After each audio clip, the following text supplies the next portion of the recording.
What up? What up? What up? What up? What's going on, my good people? How you doing? How you living today? Hope all is well with you all. Thank you for those who will be coming to join this live stream. I'd appreciate it if you can smack that like button.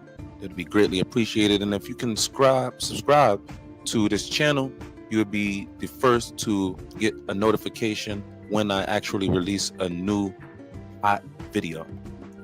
All right, let's get on with this hot take. All right, because we have a new narrative being stirred up in our hip hop culture regarding who took out Tupac Shakur.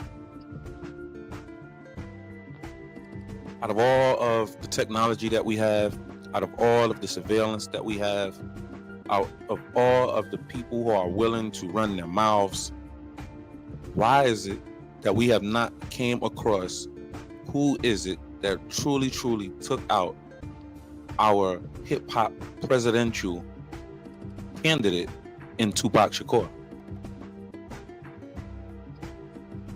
I need you to help me to understand that. Now, I have direct proof, and I'm going to give you the proof right now on why Gene Deal is in fact, innocent and free of all accusations coming from Choke No Joke. Now, I am not going to speculate. I'm not going to get over here and give you my opinion on this. We're going to bring you straight facts.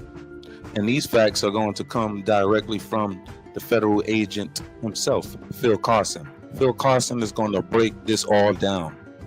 Okay? Phil Carson was the lead detective on the Notorious B.I.G. case, period. I don't want to hear nothing, Choke No Joke. I don't want to hear anything from you and your sources. If your source is not the direct FBI, I don't want to hear it. Because you won't really know. I don't want to hear it. I don't want to hear Gene Deal said this and he said that. I don't want to hear that. Because I'm going to pull up the proof right now. Let's get right into this. Smack that like button. I'd appreciate that. Thank you so kindly.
All right, I was having some technical difficulties. I'm getting together now.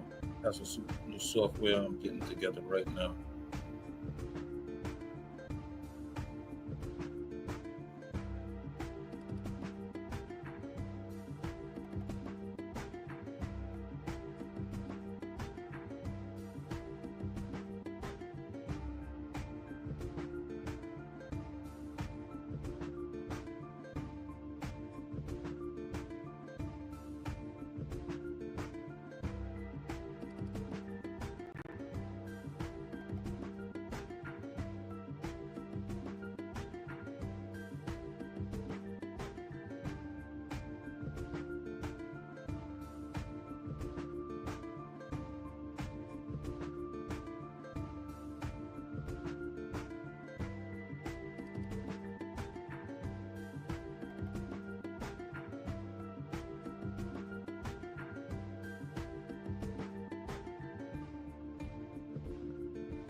Hello again. Hold on.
Okay.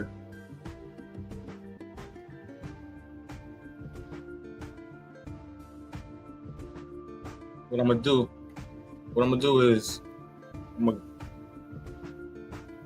have some new software, so I'm gonna go out and I'm gonna set it back up, and I'm gonna come back on in.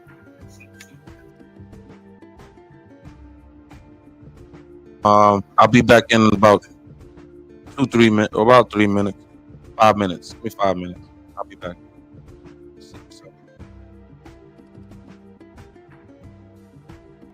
Yo, Mac, what's good, Mac?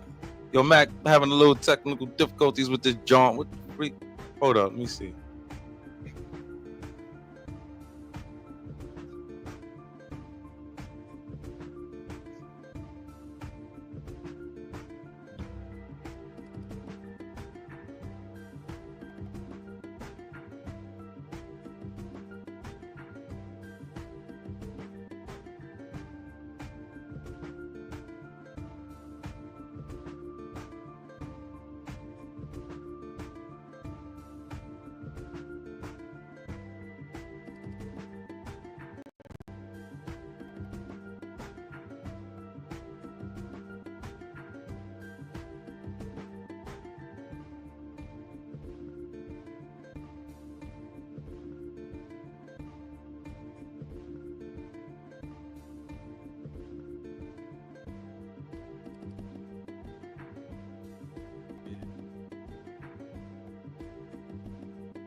Out even letting me know that they were taping me. I had my lawyer in there, Eloise Nurse, and she said, "You taping my client without our permission?" And then the guy, he tried to explain to Yo, man, what the freak is going on, man? The reason they were doing it because they can't remember gracious, y'all. all the stuff. I was about to tap out the live stream and all that, as a witness, and go and fix this. But all right, we got this accomplished. Now listen, we have the proof right here. Listen, Choke. We have the proof right here. I understand that you are attempting to build out a new narrative, involving Gene Dill. Now, this is the new narrative. Let's bring Gene Dill into the fray. Not only Gene Dill, let's attach Suge Knight to this. Yeah, Suge Knight did this. After Suge Knight has been cleared by law enforcement for real, the real law enforcement who was the first on the Tupac case, and he was somehow unalived while going to meet with Reggie Wright Jr., Sr., and their employees for the LAPD Rampart Division. This particular cop, Russell Poole, detective, passed away in the precinct. Okay, but now we have Phil Carson, who was the federal agent who picked up the Biggie, who was on the Biggie case, a Notorious B.I.G., and Phil Carson was abruptly thrown off the Notorious B.I.G. case once he completed the case or was close to completion of the Notorious BIG conspiracy. Now, Choke No Joke is running around the internet attempting to fan flames, saying that Gene Dill basically had something to do with the demise and untimely death of our beloved brother, the notorious B.I.G. Okay. Now, we all know from the start, Gene Dill, his story has been consistent throughout.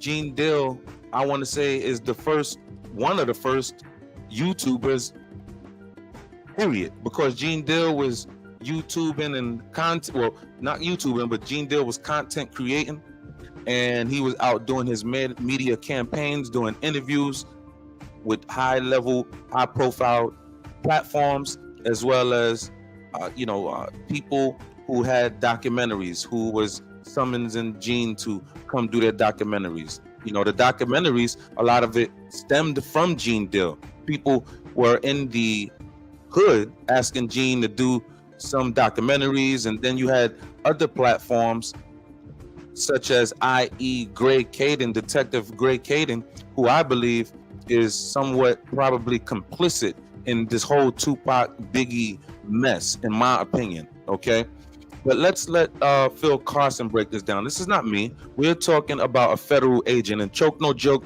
is attempting to come out. He's saying that he's going to come out with proof that Suge Knight, was a part of this all, and he's going to come out with proof and ever since he found out that Gene Dill was lying, I mean, I guess he's listening to other YouTubers and content creators, and he's saying that Gene Dill said this, and then he didn't say that. Well, listen, forget the people that could just muddy up the waters very, very easily. Let's hear from the federal agent himself, not the federal agent who was retired and never had nothing to do with the case, and they know pretty much the inner workings of the federal government. No. This man, Phil Carson, was the direct federal agent for the notorious B.I.G. case. Let's go. I saw the things that I saw, the things that I heard, and Phil coming to collaborate and say, yeah, me and Gene did have that conversation. Me and Gene did do that. This coming from an FBI agent. He don't have no reason, no rhyme or reason to lie for me. He's there to get the information, to get the truth, no matter where it lies.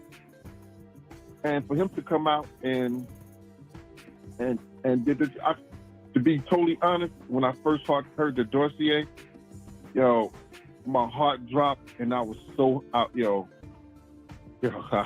I can't tell you how happy I was, man. And I said that I'm gonna help push this, and I just hope some other people get on the bandwagon so it can get the notoriety that it needs, and then maybe, just maybe, Big can get his justice. This episode of The Dossier is brought to you by Metro by T-Mobile, empowering you to rule your day.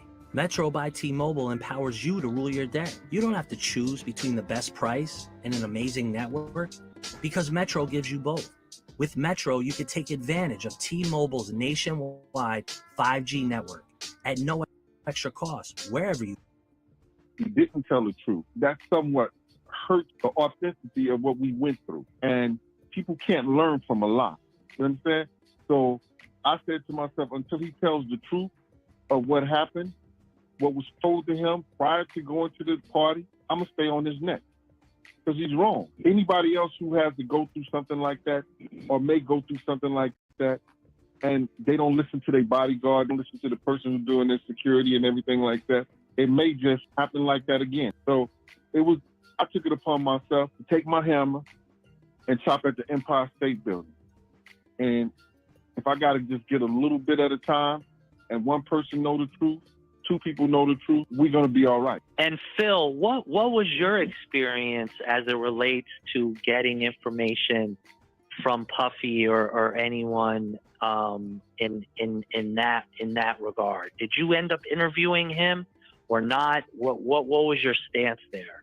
Yeah, I actually had a lot of conversations with his attorneys saying, this is the reason I want to talk to him, and I might have some even information that I need to provide to Puffy to give him a little bit of more of a background of what really transpired that evening. And I got some pushback at first, and then finally we were able to set it up. And I went and talked to Puff, and he was very nice, very cordial. Didn't get much information out of him, I'll be honest with you. I could understand where he was coming from, but I didn't necessarily agree, just because from my research and the relationship that he had with Biggie, one of his best friends and all that sort of stuff, he wasn't very forthcoming with information. And I think the reason why is at that time, Puff was a mogul, but he was becoming even a bigger mogul. He had just in all the different entertainment avenues that he was involved in, as well as the clothing line and everything like that. I think he realized that no matter what he said, he wasn't going to be able to bring Biggie back. And maybe he just felt that maybe the more he talked, or if he actually told the truth or what really happened and all that sort of stuff, that all that would do is put a target on his back. Because I know after the shooting occurred, he kind of had to, hide out or hole up for a while, because, he was in fear that, maybe people were going to be coming after him, that his life would be in danger.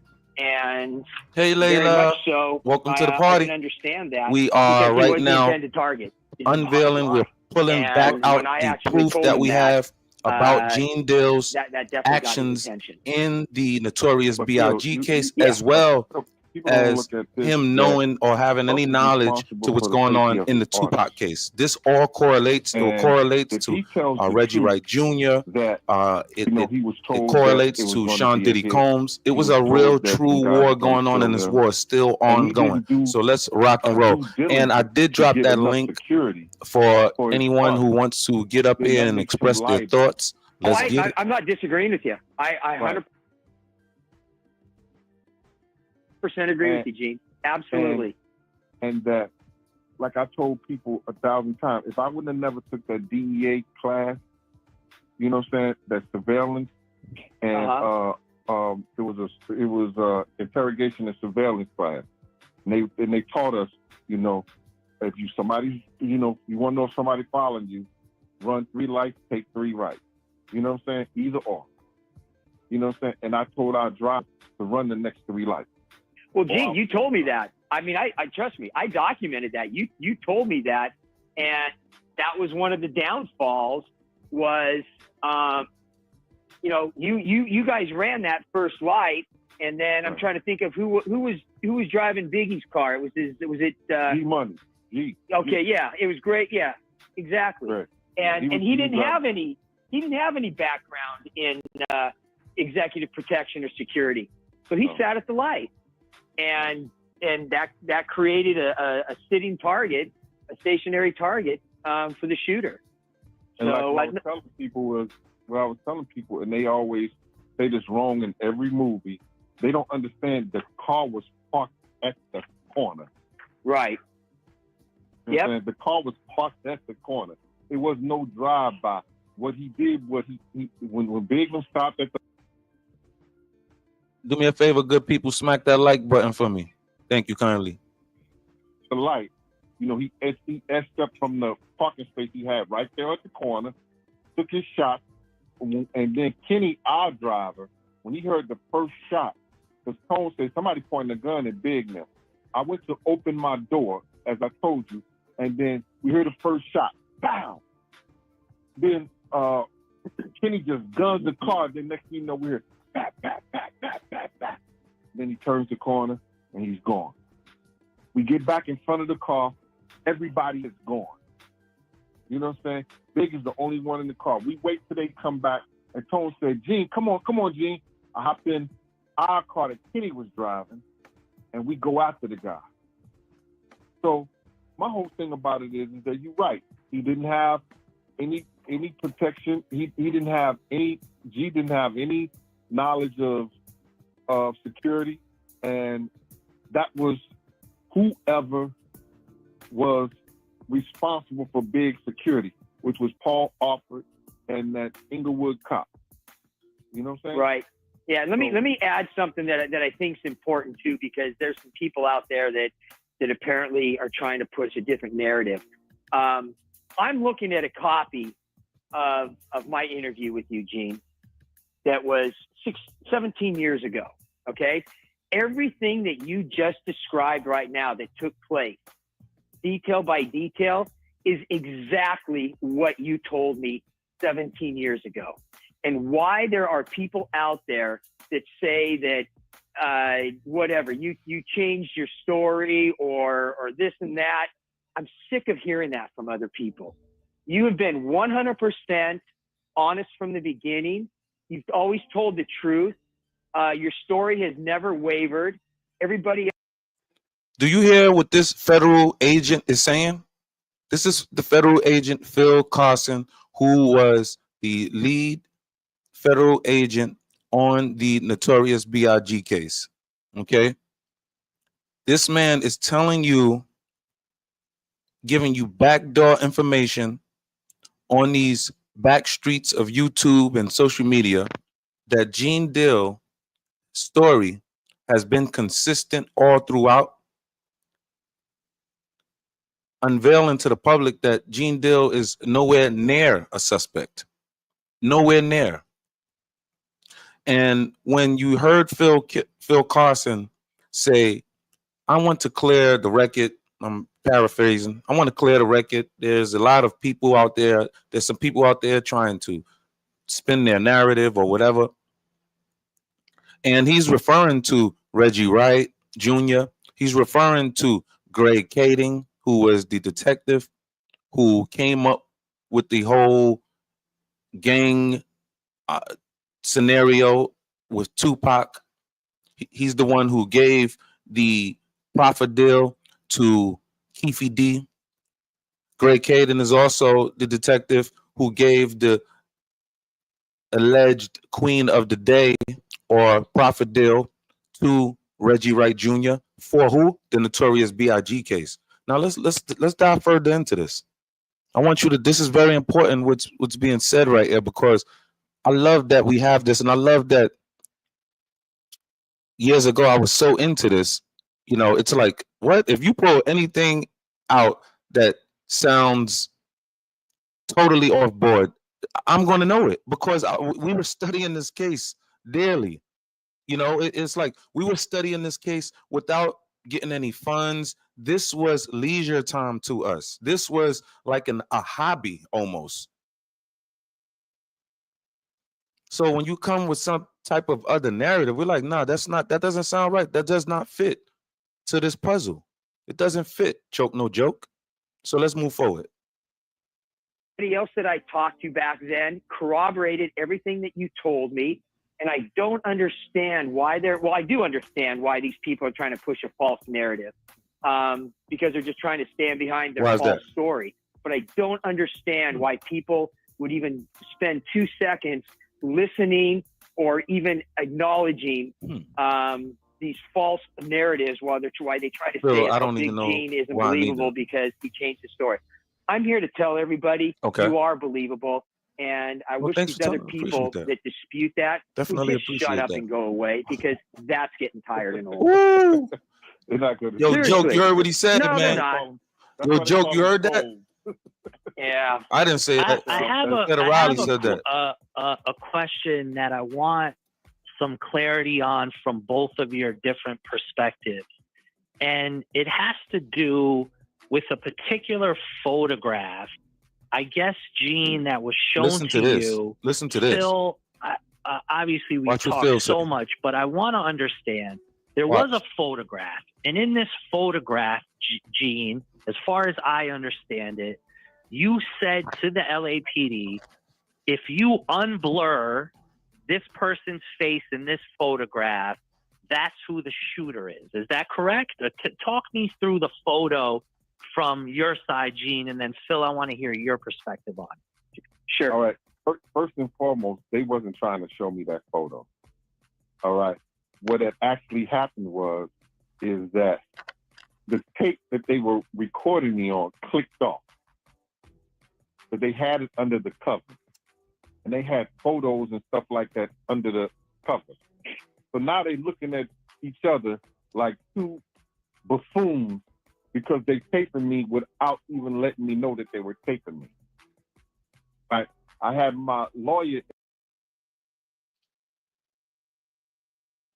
Wait, joke. Just real quick. Joke. You mean to tell me, and is it okay to call you Joke? Joke. You mean to tell me Tupac was not unalived by authorities greater than the citizens or the citizenry? You mean to tell me after all of these years, we still don't know, in fact, who took Tupac out? We still don't know?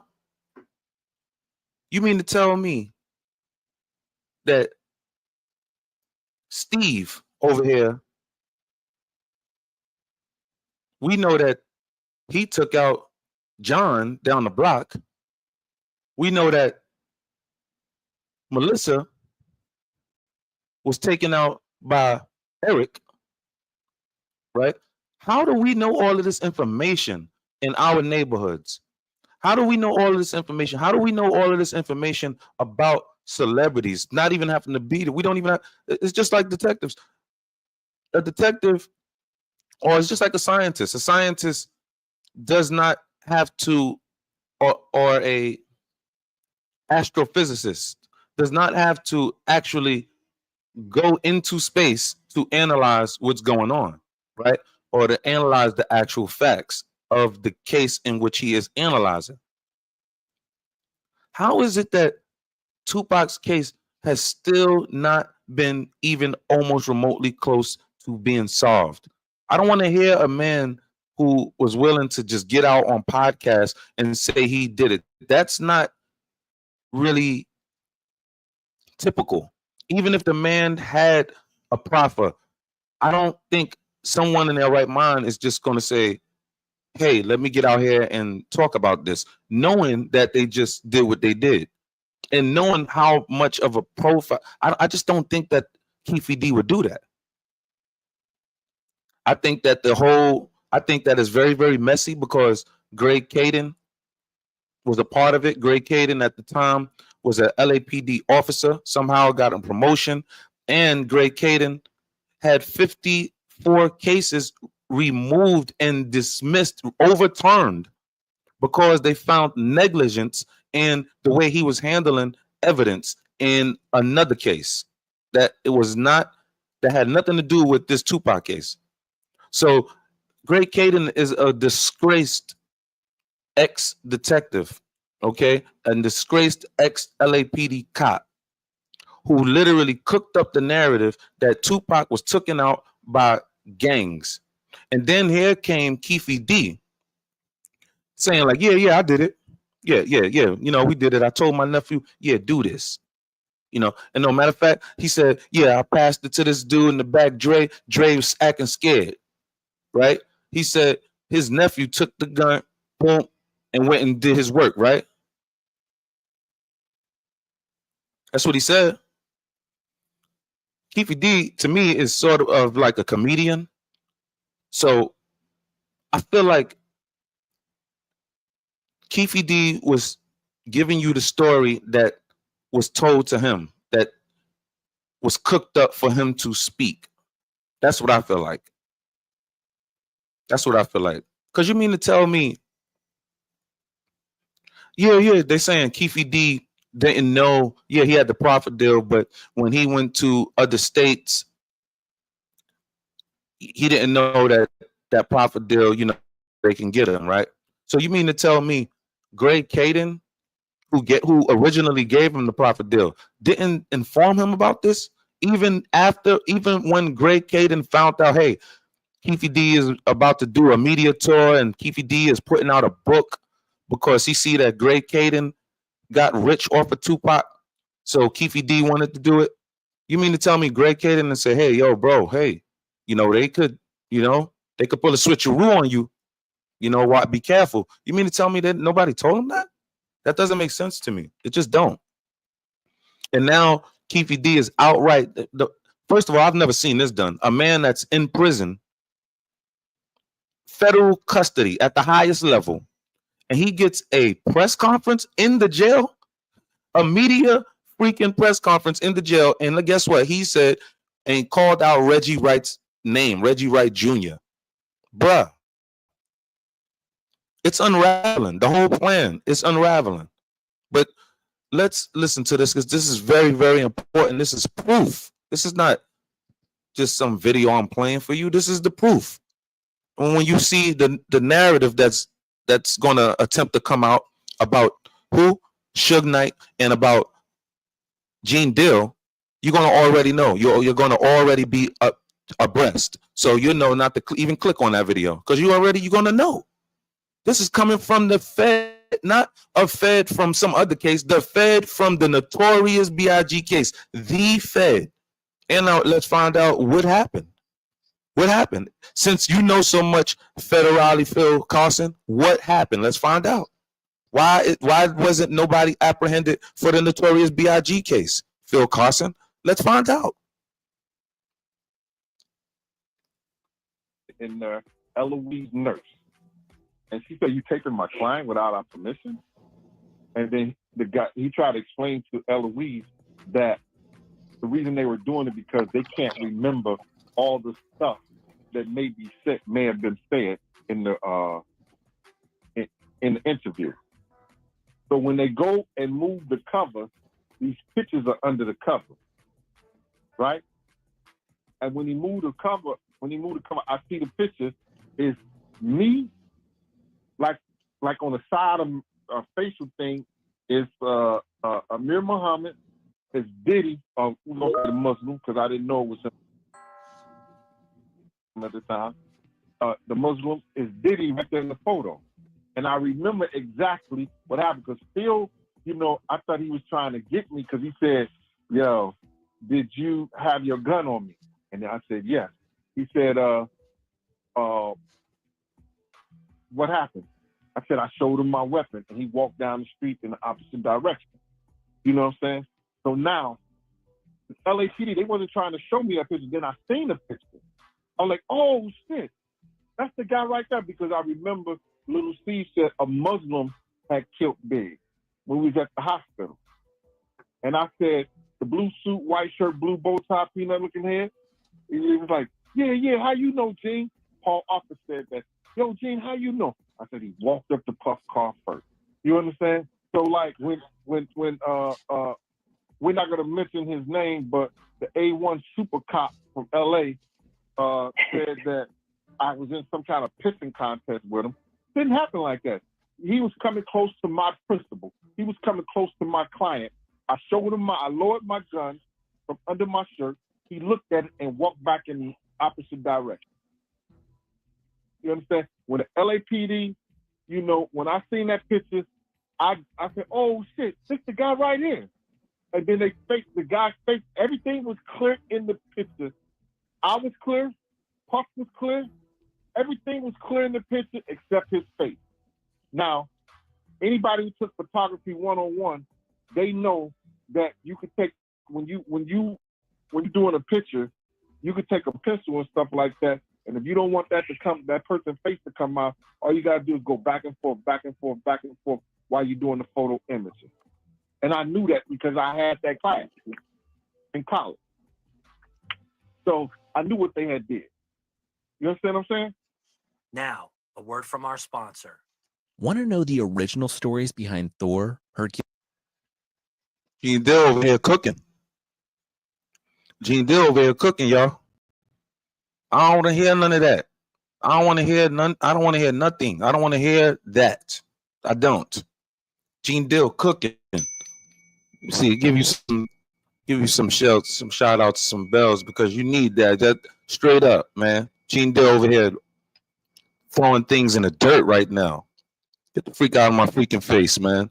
Let's go, man. And nobody is willing to have the cojones to step up and really say what's going on. Little Mermaid. pretty obvious. It's like I explained, it's like if you have a photo album of like, pictures from the third grade that Stories like the Grimm fairy tales weren't forced from world folklore, but this photograph that Gene is Check talking this out. about. This is important right here. Yes, You're not going to tell me. You're not going to tell me. You're not going to tell me that some regular average Joes took out the most popular freaking celebrity on the planet at the time. You're not going to tell me. You're not going to tell me nobody didn't know what happened. Now listen to this right here and tell me and joke. Don't give me nothing about Gene Deal no more. Don't give me that. You have been paid to do your bidding, to do what you're doing, to go after Gene Deal right now. Don't give me that. Don't give me that. You are having such of a problem, issue with Gene Deal right now. But when Gene Deal was rocking with Bad Boy and on Bad Boy, you never confronted Gene Deal on about nothing. Don't give me that. Don't do that. Just because you in the Bronx and Gene Deal all the way in St. Louis, and you can feel like you could just talk on these media streets, man. Don't be doing that. That's wrong. Trying to implicate this man. Are you stupid? Or excuse me. Are you nuts? You don't do that, bro. You're gonna try to implicate this man. That's ridiculous, bro. You know how many crazed fanatics is out there for both Tupac and Big, for real? You can't be doing that, bro. You can't be doing that. You can't be doing that. And you going on these huge media platforms talking about with no proof. That's really very, very low. Very low. Very low, malicious. Very low. Yes, because myself and the other agents saw it in the murder book.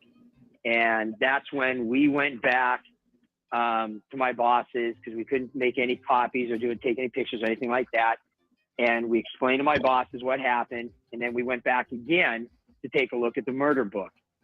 And the pictures were gone. And it's pretty obvious. It's like I explained, it's like if you have a photo album. Did you just hear what he just said? That's the federal agent. The federal agent that has a case, an active case. And that case was the notorious B.I.G. case. And listen to what he said. He said he went back to his case files and some of his evidence was missing. What's going on? Really? Really? Check this out, y'all. Pictures from the third grade that your mom put together or something like that.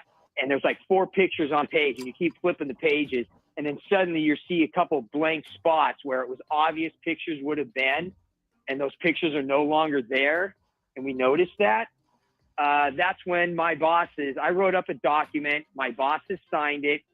We sent it over to LAPD and to specifically Detective Katz, saying we not only want to see all the photos of your murder book, but specifically the photo that was shown Big Gene, where he was standing next to who we believe is Amir Muhammad outside of Puffy's car when Big Gene brandished his gun.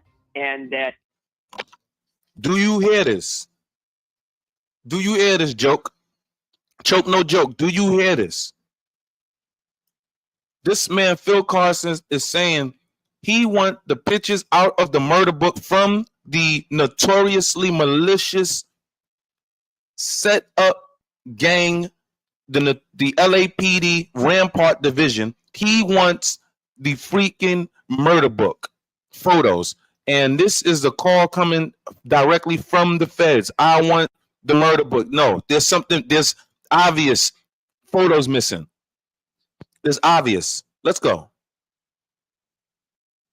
Amir Muhammad, who we believe was. And wait. And then, choke, no joke, you're going to tell me that Gene Deal has something to do with this? When you have the federale sitting right here telling you that there was corruption at the highest level. Let's go. Was Amir Muhammad, that his face was blurred out. And they stated that photo doesn't exist. I'm like, you got to be fucking kidding me. We've seen it, guys. Come on. And to this day, I mean, they just denied that they had that photo. It's ridiculous. He wasn't exactly next to me. He was about 7 feet or 8 Yeah, feet. but, You know what I'm saying? From right. You know what Right. I'm saying? And he was a little bit further from Puff Car because I wasn't going to let him get that close. But when they told me they was going to come back and I never heard from them, Phil, I was scared as hell. And here's the thing, Don. It's because, again, everything that Gene is saying right now is 100% true today. It's 100% true what he told me 17 years ago. And it's 100% true what he told the LAPD because the LAPD documented that. And Gene Dill just said when the LAPD came to interview him and he was told by the LAPD that they would be back. He said he was scared like hell when they didn't come back. Like, yo, what?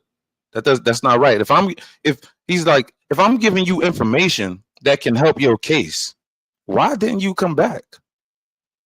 When you told me you was going to come back, he probably be needing to watch his back too. Is basically why he said he was scared for his life. This goes deep, y'all. It goes even deeper. Check it out. Look, the wormhole gets so deep. That's why I'm like, yo, nah, bro. We're gonna get out here. We're gonna reach out here and touch you on these cyber streets, man. We're gonna touch you verbally. Nah, you ain't gonna be getting up here spinning your nasty, old, corroded narratives, all right, on our refreshed people. Let's roll. And there's a copy of that document in the FBI files. Well, so for them to even deny that they even showed that photo, it's beyond embarrassing. It's just ridiculous. Yo, that was a great word he used. He said it's beyond that was a great set of words he used. He said it was beyond embarrassing, because he likes to believe that law enforcement is holier than thou. That's what Phil Carson likes to believe. And after you get to know Phil Carson a little bit, you'll understand that, wow, he grew up the type of person, to believe in the police and because a lot of them grow up in that world, believe in them and, and they get, and they're probably not used to people, certain cops doing certain things, or they don't know because certain cops, when they're doing certain things, they're not telling all of their officers or their fellow comrades that's on the staff, so let's move forward. Things are documented. And like Big Gene was just saying, for, A1 number LAPD detective to dispute this or to say that Gene had some eye fucking contest with his Muslim and that's what caused the confrontation. No, it's not. That's the shooter. This isn't rocket science, guys. I think he said this isn't rocket science, maybe guys. Both of you can give me your perspective on this, right? So just so I'm clear, Gene, and I know, listen, I'll say his name. I know we all have our opinion. Did Greg Kading come to you as a detective and did he interview you? Greg Kading. Remember, Never. I told you about Greg Kading, right? Let's talk about Greg Kading. Let's go. And why? Never once came to interview you. No, he never came to interview me. It's crazy. Greg Kading knows about Greg Kading did a book about this whole story. Greg Kading supposedly know all of the facts, but did not go and interview Gene Dill. Come on, bro. It's right here in our face, man. This stuff, come on, bro. It's a huge cover-up, bro. It's right here in our face. It could be. It could be. I don't know. You let me know what you think. I don't know. It could be. It seems like a cover-up. But let's roll, because I'm not saying this. This is what the FBI agent is saying. Let's roll. Crazy. And so crazy. How, Phil, as an investigator, you're an investigator, how does somebody be tasked to re-look into the murder, and there's an eyewitness who has existed for years, so he doesn't go and talk to the eyewitness. Then he makes a documentary film where he discounts. Did I not just say that? I'm going back with you guys, so I don't remember everything said, right? But did I not just say that? Because this is from years ago. I didn't research it and go back into it. I just remember it's just in my mind. Did I not just say that?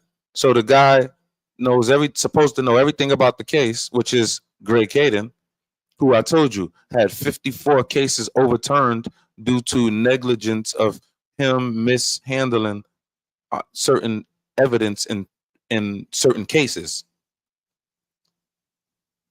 Let's roll. What Gene has said today, but he never went and talked to him. And secondarily to that, he investigated a case where he never had the files of all of this other stuff because the LAPD never gave it to him. Yet he continually says these things in a public forum. I'm confused, and maybe you guys can explain this to me. Don, it don't fit his narrative. Exactly. It doesn't fit his narrative. You know, if he interviews me and put that into record, you understand, that exists. And then he has to account for that being in the record. And why didn't you account for an eyewitness that put this guy at the scene? Why did you account for the little Steve saying right after the shooting, it was a Muslim who did it? You know what I mean? So he doesn't, you know, the number one grade one detective, you know what I'm saying? He did what he wanted to do, and he said it when he was talking to somebody on the show. After I cleared the thing for the LAPD, they had no use for me no more. They had no use for it. Hey, I got a question too, because I have not watched, and nor do I ever have any intention to, because it's just a fictional TV series, or as far as I'm concerned. But did Greg Kading ever interview G Money or Lil C's or any of the other guys that were right there in your entourage? I can't answer that. Yeah. What I don't understand. Why would he interview them? Why would he interview them? Lil C's and all of the other guys are not willing to come out and say anything. Gene Deal, the only eyewitness, well, I wouldn't say the only eyewitness, but the only eyewitness willing to speak up and say anything, has not been interviewed. I mean, what are we to think about this? Is it, oh, nothing here, let's move on? Nothing here to see. There's nothing here to see. Let's just keep it moving. We have the federal agent for the Notorious B.I.G., the lead agent on the case, the federal agent who is claiming that the LAPD blocked him and mishandled evidence on the Notorious B.I.G. case. And Reggie Wright Jr. was given a profit deal from none other than Detective Greg Kading, who they are speaking about right now. And again, I'm not in the the TV industry, but whoever the executives or the people that produce, Phil is funny, bro. Produce He's funny. He's funny because he cannot believe the corruption going on. How can you not do your due diligence? So this isn't. I'm not saying this just isn't on Greg Kading, but who are the executives who need to do their due diligence and all their checks to verify that this stuff is either true or not true, or to actually corroborate things on their own? It's kind of like. But then get out there, do a documentary when documentaries for hip hop was really exploding and becoming popular. You get out there, do a documentary, and then anybody who comes on any social platforms and challenges, this documentary or Murder Rap or something like that, or challenges Greg Kading's book, or challenges Murder Rap, which is the documentary. Here come Greg Kading. I remember Greg Kading. He's not on the internet as he was once before. Greg Kading was getting on here disputing everything. I'm like, it was just making me sick. I didn't even want to know who the guy was at the time. And then I started researching. I'm like, this guy right here is he seems to be a real dirtbag. I'm talking about cop Greg Caden. He seems to be a real sleazy dirtbag. He seems to be like that. Like he just seems to have that energy. I'm not calling him a dirtbag, but it seems like he's allowed that energy to take him over on this, because there's no way this is a complete cover up. And who did they cover up? And why did Reggie Wright get a profit deal for the Notorious B.I.G. case? What sense does that make? Phil Carson didn't give it to him because Phil Carson was the federal agent of the Notorious B.I.G. case. He was the federal agent, right? Kind of like when you interviewed Brad. Actually, Phil Carson wasn't the federal agent for the B.I.G. He was the federal agent for the case when the Notorious B.I.G.'s mother sued the LAPD. That's what happened. Then came the independent investigative body, which was the federal government. And here is the body of the federal government in the form of Phil Carson telling you that he was vehemently blocked. Evidence was tampered with. This is Phil Carson telling you this, not me,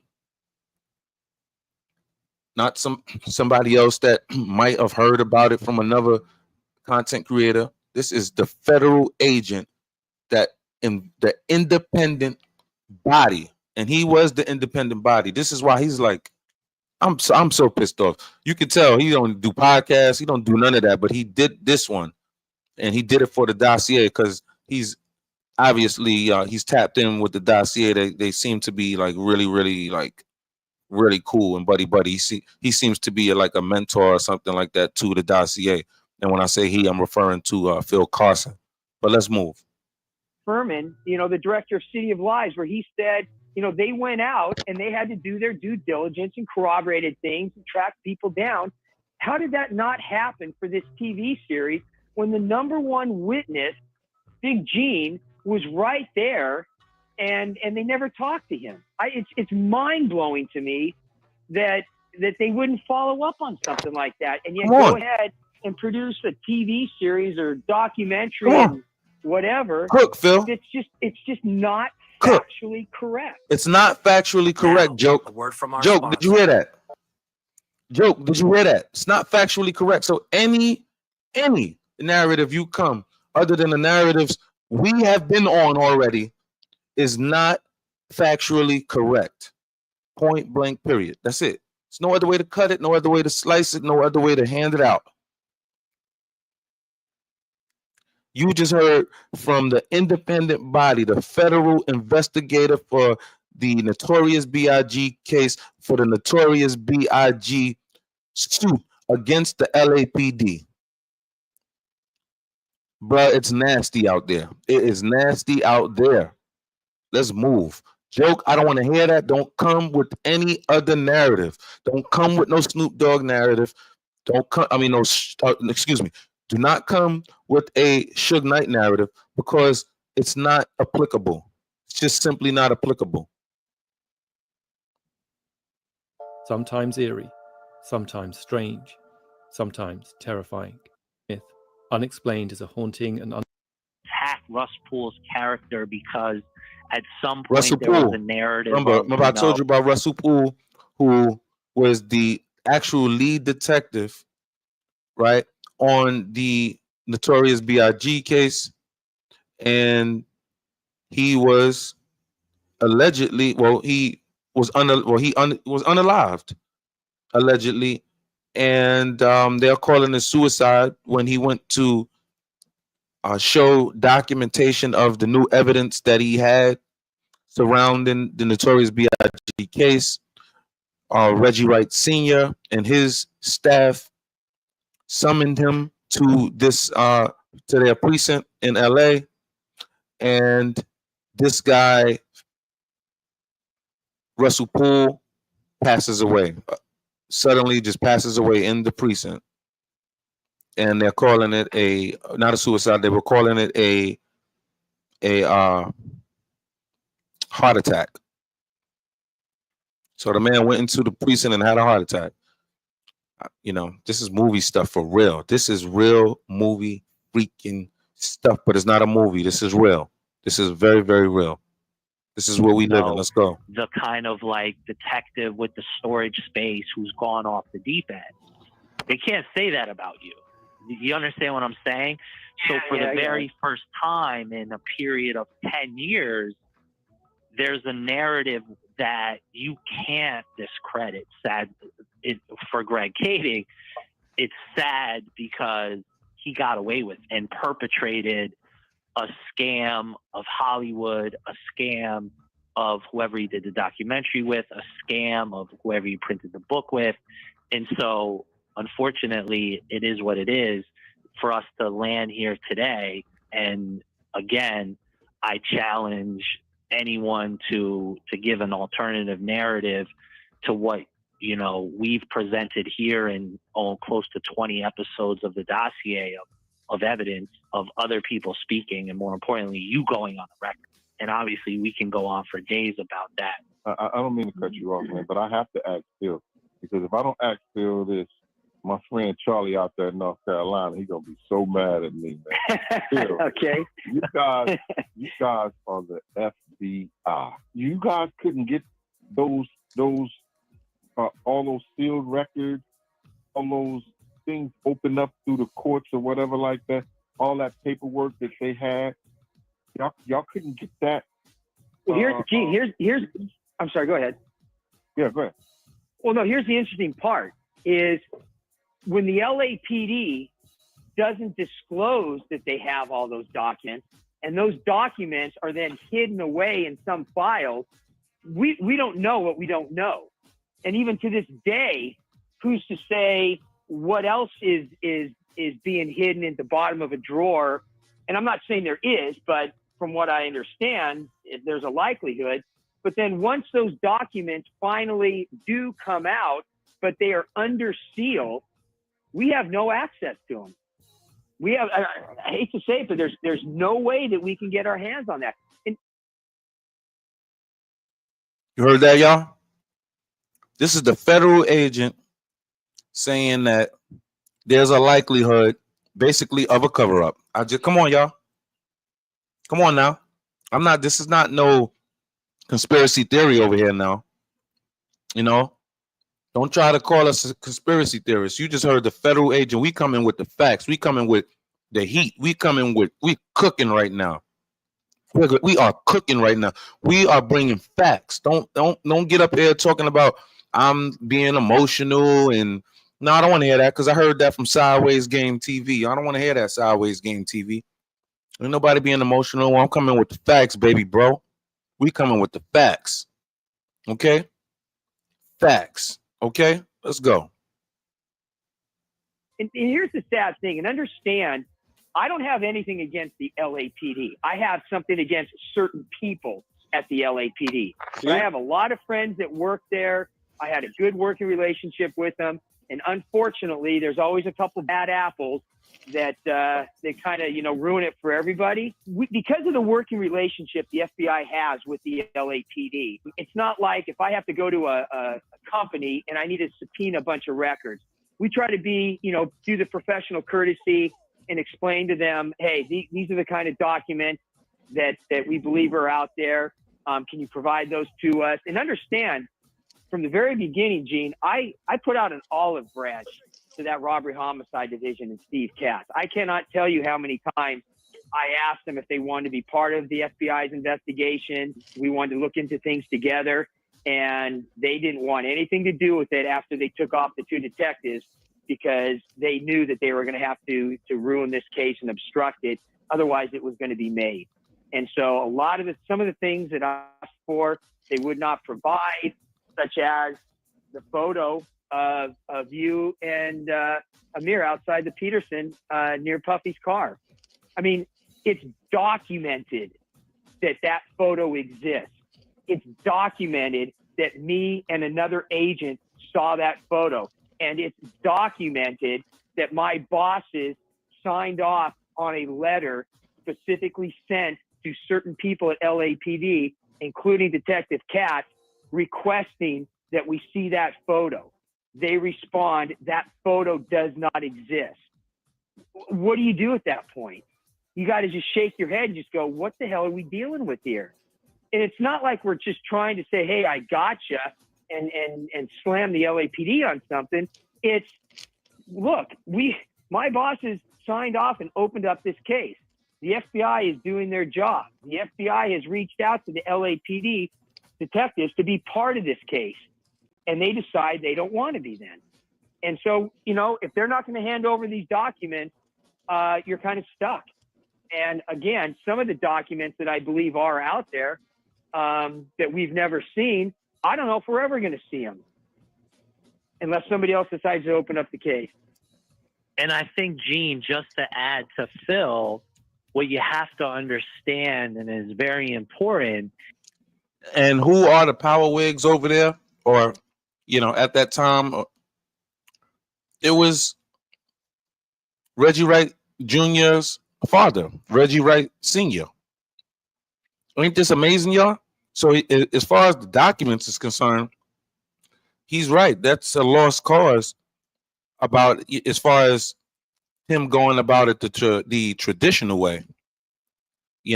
Like he just said, unless somebody reopens the case, and we don't even hear nothing about that. We see the Tupac case going on, but that's only because it seems like a narrative is attempting to be cooked up. So I don't know, y'all. People are attempting to bury their misdoing or their misdeeds through burying Keefe D. And we're trying to get Perry Sanders to come and talk to us about questions like you just asked.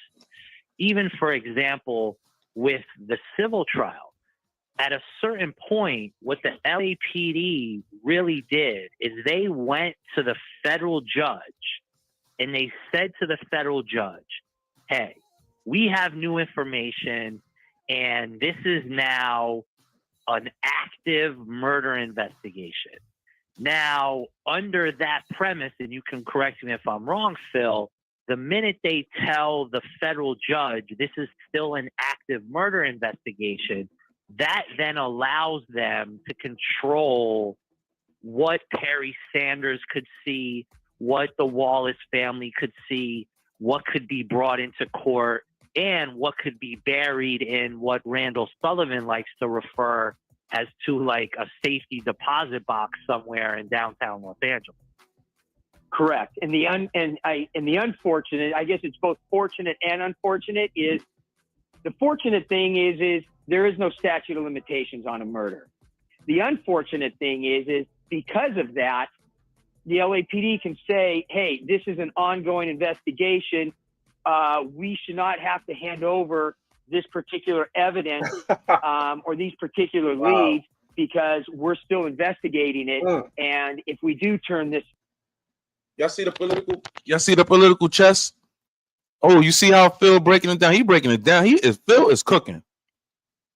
Phil's cooking. If you don't know how the law enforcement apparatus plays with one another and gets around and skirts around certain structural, I want to say, dance around the structure of certain law enforcement strongholds within their system. Phil Carson is breaking down how the LAPD can skirt around showing and revealing certain evidence for particular cases. And this is phenomenal information to actually know. Unbelievable. Because you'd be like, wow, damn. The LAPD, or if you think about if a state agency is, has this and let's say that, people marching down the street for certain cases, we're like, hold on, why the hell the FBI, why can't they just bust through their door and go get this evidence? But we are learning now, if you have damn near all of these people on board and on code within a certain precinct, And that's why the whole damn Rampart division was shut down. Who gets a whole division shut down? The whole Rampart division. Reggie Wright Jr.'s division when he was actually a police officer. His father was actually the senior officer. Let's go. Stuff over. It's going to impede or hamper our investigation. And the judge bought off on that. So basically, they have an endless amount of time to hold on to these documents. Probably bought the judge too. From ever coming to light, which means, I mean, 10 years from now, 20 years from now, 50 years from now, does that mean this is still going to be an open, ongoing murder investigation? Well, I guess so. If they're going to continue to hide those documents, that's the ridiculous thing about it. Hey, Gene, what, after all? Well, we might be getting our answer very soon because come February 22nd, Reggie Wright has to answer questions from the federal government. So we're going to see. We're going to see. All this time still surprises you about this story enough for you to still want to talk about it, for people's interest in it? Well, the fact that there were eyewitnesses there. You know, Lucy saw the shooter. I put the shooter there at that position. I put the shooter there. Lucy, you know, see the guy who's taking the shots and everything. So for people to come up with this Gucci narrative and all this other bull crap, and they still believe that when eyewitnesses, because when you're doing an investigation, the most important statement that is made is the statement that they make that night. It's the statement that they make right there at the scene. You know, and you have to go with that statement that is made. You know, when we're doing investigation. So when Lucy said it's a Muslim, and then I say blue suit, what you call like that, you run with that. So what happens is that, you know, how people, it used to be a story that I used to hear, people are ready to hear the bullshit more so than they do the truth. So, you know, how people are just coming on here and they running with the bullshit instead of listening to the truth. And it's good that Phil, who is a decorated FBI agent, right? You know what I'm saying? You know, he didn't have to come out. He could have kept quiet.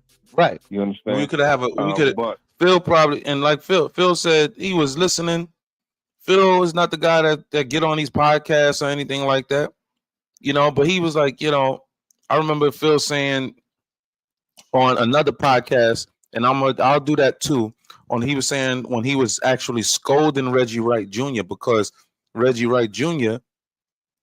basically was being challenged by the public, like, yo, go on a podcast with Phil Carson then. And listen, I'm telling y'all, when Reggie Wright goes and he has to testify next year, February 22nd, it is not going to look good for Reggie Wright Jr. It's not listen, man, Reggie Wright, if you did not fix up your interview skills when interviewing with these officers, it's not looking good for you, because that display that you put on when you were interviewed in a podcast, but unofficially as a criminal or as a apprehendant, you completely bombed. It was like, wow. And I'm like, Phil is catching them in all of these lies, like, and Phil is saying, yo, we actually have actual proof, dog. And I felt like Reggie Wright felt like, all right, well, even if you do, I'm safe because that case is never coming out and I don't ever have to talk about it. And lo and behold, he's going to have to talk about something because he has this Tupac case coming up. Now, Phil was talking about the Notorious B.I.G. case, but he was also talking about the Tupac case when he was challenging Reggie Wright Jr. on this podcast that I'm telling you about on the dossier, but it was another one, and we'll get through that another time. But let's move forward. But because he wasn't allowed to do his job, just like Russell Poole, you understand? And he has. Gene Deal just said it. Phil Carson was not allowed to do his job. He's talking about Phil Carson, the federal agent. He was not allowed to do his job. When Phil Carson came close to completing the case, his own bosses told him to shut the case down. The case is closed. We're shutting it down. That's what he said. And that's why Phil is extremely furious. But then when he was hearing Greg Caden, because I told you Greg Caden was doing a lot of media tours. He was out here on these YouTube streets a lot. He was here, and also here came Bomb First with Reggie Wright Jr. They were spinning their narratives, and this guy who's a federal agent, who's the independent body on the Notorious B.I.G. case lawsuit against LAPD, was furious, livid, and felt like, yo, listen, all right, listen. My young boy, he has a podcast. Let me get on here and say something because I don't like this. And that's what happened. This is what's going on. But little do, well, I think Reggie Wright knows now. That's all evidence. When Reggie Wright was being interviewed by Phil Carson, in which I was telling you about, that's all evidence. That's all evidence. That's all statements. That's evidence. And it's not looking good. We will get into that. More than likely tomorrow. But let's go. More than likely. Let's roll. He has the paperwork. He has the documentation. He has everything to put on the table to show you this is what we tried to do to find Big's killer. And I wasn't allowed to do that. So what keeps me on and keeps me going is that one day that something is going to hit, somebody's going to say something, and they're going to say, yo, listen to me. And it's going to, I think that Phil cleared me out there, but I want those people who was there to come out and say, yo, Gene was right. Gene told us at Andre Harrell house that guys was coming to kill us. You understand? Lucille just said something lightly like that, but you know, his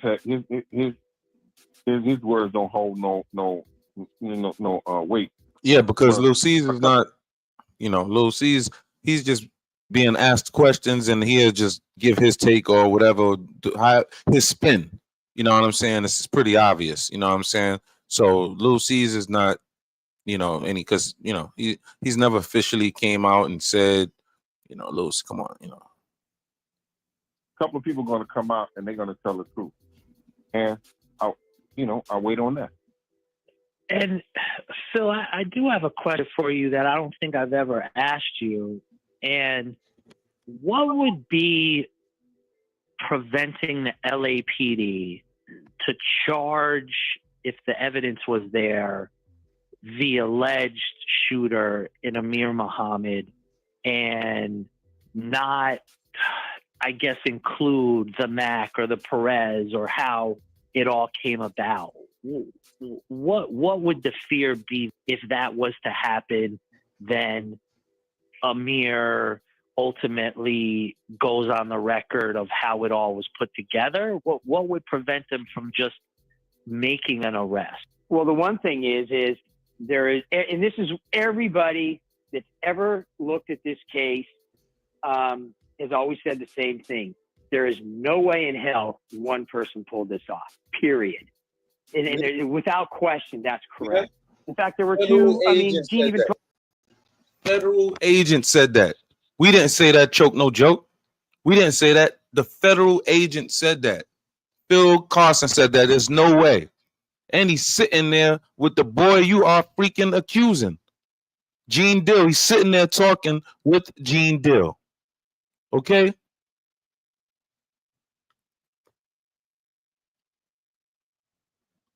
told me there were two cars set up. So depending on which way the caravan that had Puff and Iggy in it, whichever way they turned, there was going to be a car that was going to be there that had a shooter that was going to be able to take out, whether it be Puff or whether it be Biggie. So right there, it tells you there was more than one shooter. But there is no way one person is going to be able to lie wait in a car and not have other people involved to make sure that police officers don't. I mean, understand too, and correct me if I'm wrong, Gene, after Big was shot and you guys take off and try to follow the shooter, going over 100 miles an hour on the freeway, lose them, and then you come back, there's still no police officers there yet. And you guys decide, oh, you know what, let's take them to Cedars-Sinai. I know you guys knew how to get there. Where are the police officers? And I'm not pointing the finger at LAPD here. I'm pointing the finger at anybody who was handling the security for the actual museum. There had to be police officers there. There's no way in hell you are going to have that level of celebrities, both athletes that were there, entertainers that were there. I mean, there were so many celebrities there that they're not only going to have their personal security, which is a lot of times. So he's not making sense. This is the federal agent with the independent body. I cannot stress that enough. This is the independent body that came in. Choke, no joke. How are you dispute? So Choke, forget talking about Gene Dill. Gene Dill, you shouldn't talk about Gene Dill. Please make a video disputing, challenging what Phil Carson is saying right now. Please. What are we talking about here? So depending on which way the caravan that had Puff and Iggy in it, whichever way they turned, there was going to be a car that was going to be there that had a shooter that was going to be able to take out, whether it be Puff or whether it be Biggie. So right there, it tells you there was more than one shooter. But there is no way one person is going to be able to lie wait in a car and not have other people involved to make sure that police officers don't. I mean, understand too, and correct me if I'm wrong, Gene, after Big was shot and you guys take off and try to follow the shooter, going over 100 miles an hour on the freeway, lose them, and then you come back, there's still no police officers there yet. And you guys decide, oh, you know what, let's take them to Cedars-Sinai. I know you guys knew how to get there. Where are the police officers? And I'm not pointing the finger at LAPD here. Yes, I'm pointing the finger at anybody who no, you're pointing the finger at the LAPD for the actual museum. That's what you're doing right now. It's there a problem. had to be it's police no problem. officers there. There's no way in we hell know that you're giving the courtesy to the rest of the entire LAPD. Both athletes that were there, entertainers that were there. I mean, there were so many celebrities there. I didn't even think about that. Actors and entertainers. I mean, so many people there. Where the freak was the police? Gene Dill came back to the scene after chasing the gunman. Came back, all the way back from the highway. And still, there was not a police presence out and about.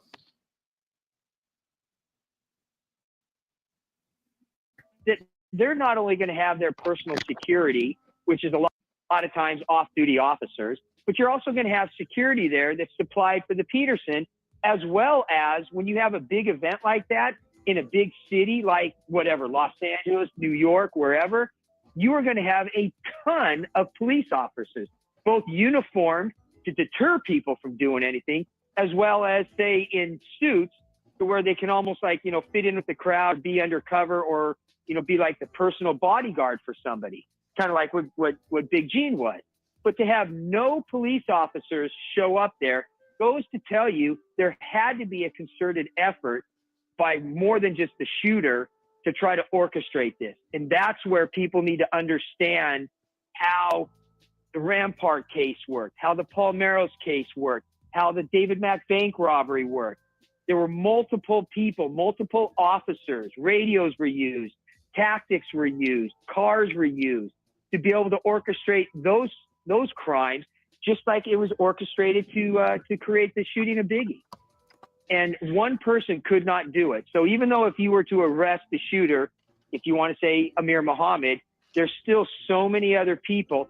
And if you're going to go ahead and arrest one person, that person's going to start talking. They're not going to take the fall for everyone. Guaranteed. And Gene, that night when it all happened, obviously the adrenaline and you're doing what you're doing. Sounds like what When you Keith think is going back through on right it now. Was it odd to you that at that event or when this transpired that there was just absolutely no police, that, as you said, they stopped the car, they got out, they were standing there, they were yelling, that no officers responded at all? When we got back to the scene, see, you know, when you watch the television on LA, even in LA, you always see that when there's a shooting, there's a situation, the helicopters will be in the air. You know what I'm saying? There were no helicopters in the air. There were no police on our side of the venue. What I heard was that somebody had did a shooting on the other side of the venue. You understand? And there were ambulance and there were police all over there. Nobody ever came back to that side. We didn't do 100 because we had that government kept cost bill. Where it would only go to 80. Up to 100, it would go all the way back down to 90.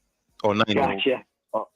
So we was never going to catch it. And then when we got back, police still wasn't there. I walked down to the in the middle of the Peterson, and that's when I heard DJ Quick. He said, yo, he was on the cell phone. Yo, I think they got one of them bad boy niggas. They said they was going to get him. And then I'm walking towards him, and Paul runs down. Said, yo, Gene, come on. We leaving. We taking Big to the hospital. And he's grabbing at me. And I said, okay. So we go back up to I go back up to the car. And Kenny said, they asked Kenny, you know where the hospital is? He said, police not even there. We didn't know it was a hospital. Big, laid out. We didn't right know now, laid out. Like 2 blocks away. And then when Lil Steve said that Kenny was dodging through, traffic and everything like that now, and was flying and stuff like that. Salute, Warzone, what's happening? What up, Matt? Our driver was perfect. What you thinking, Matt? I wish I knew where the hospital was because Kenny was going too slow. You know what I'm saying? I don't understand what Choke No Joke. I don't get Choke No Joke's position on what Gene Deal got to say. Because whenever that happened, when Biggie died, Choke No Joke wasn't around. He was nowhere to be found. Mm-hmm. So how does he got a voice or opinion of what Gene Deal got going on? You know what I'm saying? Why is it? Yeah, and I'm feeling the same way. Like I had said earlier, why is it that Gene Deal Gene started Gene started this whole Biggie, like breaking down his point of view from all the way since the DVD days. You know what I'm saying? When way back. Since way back. It didn't start on the internet, so I don't get Choke No Joke's his beef with Gene Deal. I guess Gene Deal called him a rat or something.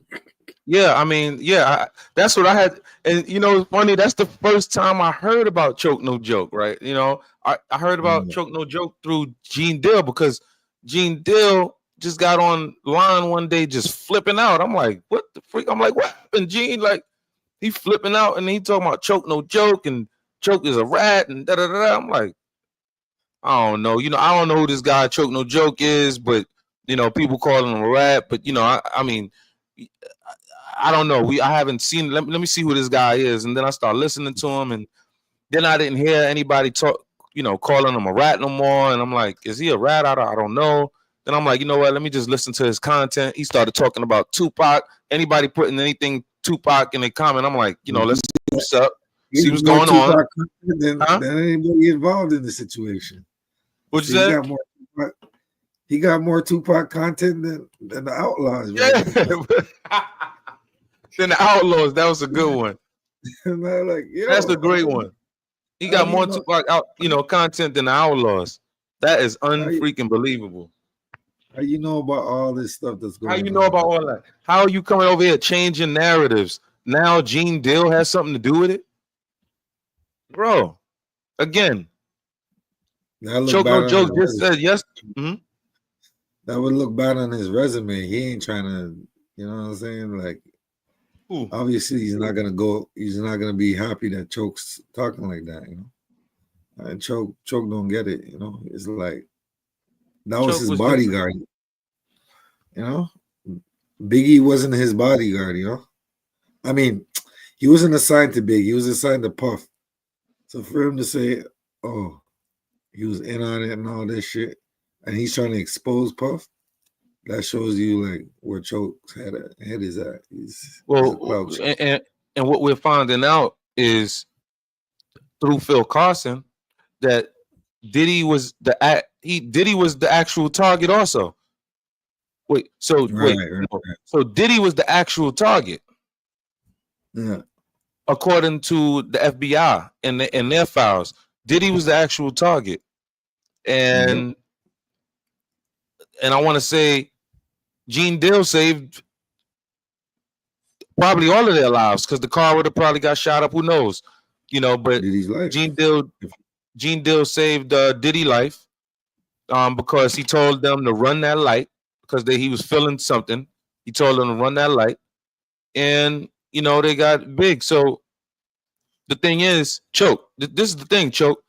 How is it that Gene Deal could have something to do with the demise of the Notorious B.I.G.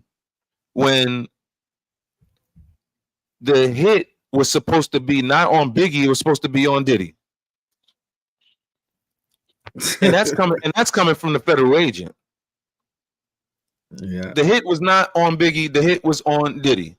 So how is it, Choke No Joke? How is it that Gene Deal set up Biggie, but the hit, according to official police documents, state that the hit was not for Biggie, it was for Diddy? Or documents to see that? I didn't know that. That's for everything I'm saying. Literally, is coming directly from Phil. It's because I didn't play everything, you know, in this particular stream right here. I only played, you know, as far as clearing up Gene Deal's name. You know what I'm saying? Oh. But I'm telling you right now, and I will do it more than likely tomorrow. I'm telling you right now, yes, it's in court. It's in federal documents. You know that the hit was for Diddy. As a matter of fact, he said it. He said it here. He actually stated. Phil Carson actually stated it here about the hit that he interviewed when he interviewed Diddy. He wanted to let Diddy know that, listen, you know, the hit was actually for you. You know what I'm saying? After the fact, after Biggie was taken out, the feds came to Diddy and let him know, which through Phil Carson and his partner, and let him know, listen, the hit was for you. And he said that he didn't receive any additional information out of Diddy, but he can tell that Diddy was concerned about that part and concerned for his life. He can tell. You know, let me see if I could.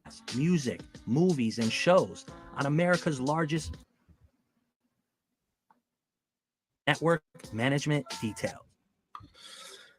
Nah, Choke No Joke is he's a sensationalizer. He likes to sensationalize. You know? Yeah, but the thing is, this stuff is so real, man. All right, what I mean by that is, you know, I remember getting it on in jail because of this stuff. I didn't mean to. Dude popped off. We were arguing about it. I guess arguing about, you know, Biggie and Pac. And yeah, you know, fights happen because of Biggie and Pac. I'm just you get what I'm saying. But my thing is, you have true. I didn't pop off on. I'm saying is I didn't pop off on. Dude popped off. What am I to do? I'm not gonna defend myself just because what he's fighting about is really very ignorant. But Yeah, I defended myself, but not only that, popped back the next time when we got back to the housing block or whatever. But yeah, we got it on 3 times for Biggie and Pac. All right, and the thing is this: you have actual ding dongs that will pop off on you because it's, I don't know, near and dear to them like that, to the point where they will allow their emotions to invade their true perception and reality on and how to move. So for Choke No Joke to have the platform that he has and to be going on to the large platforms that he does go on and to be cooking up this new narrative of Gene Deal being complicit in the Notorious B.I.G. case, that's complete BS, because Phil Carson just told you that the hit was not for Biggie, the hit was for Diddy. Period. This is look what he's doing now. I think he's online. Who's that? Right now, who? Choke No Joke. I think he's online right now talking about Jay-Z's son. Oh, okay. More than likely. Yeah, I know he's online. I know he'd be online, you know. But you know, he's just talking about the next trending topic and all that. You know, a lot of these people, you know, that's the thing, you know, they do a lot of trending topics. I'm not into that, you know what I mean? I'm into What you said? That's what he does. He likes to clout chase, you know, and push narratives and yeah, but that narrative could get somebody hurt. It could be false or not. He don't care as long as that. You know what I mean? I see that. He's put that is just sick. Just switch narratives like that's sick. You know, so that's why I was like, you know, let me get up here and clarify that, because I'm not going to clarify it with my opinion and what I've seen or what I think I've seen as far as any content or reviews. No, we're going to let the federal agent, independent body on the whole damn Notorious B.I.G. case, let him talk. And we gave the facts. We busted all down. But I'm gonna jump on up out of here. I salute you, man. All right, salute. We're gonna do this again. You already know. You already know. I'll be back on tomorrow, my dog. Peace and love. Peace. Y'all remember to slap that like button on the way through and the way out. I appreciate y'all. I love you all, except for the ones I don't. Subscribe to the boy Warzone. You got something subscribe. Good going on, you know? Appreciate y'all. Make sure you subscribe to the Mag Mizzle Show. That's a fact. On your way in. I appreciate y'all. Love y'all. Except for the ones I don't. Peace.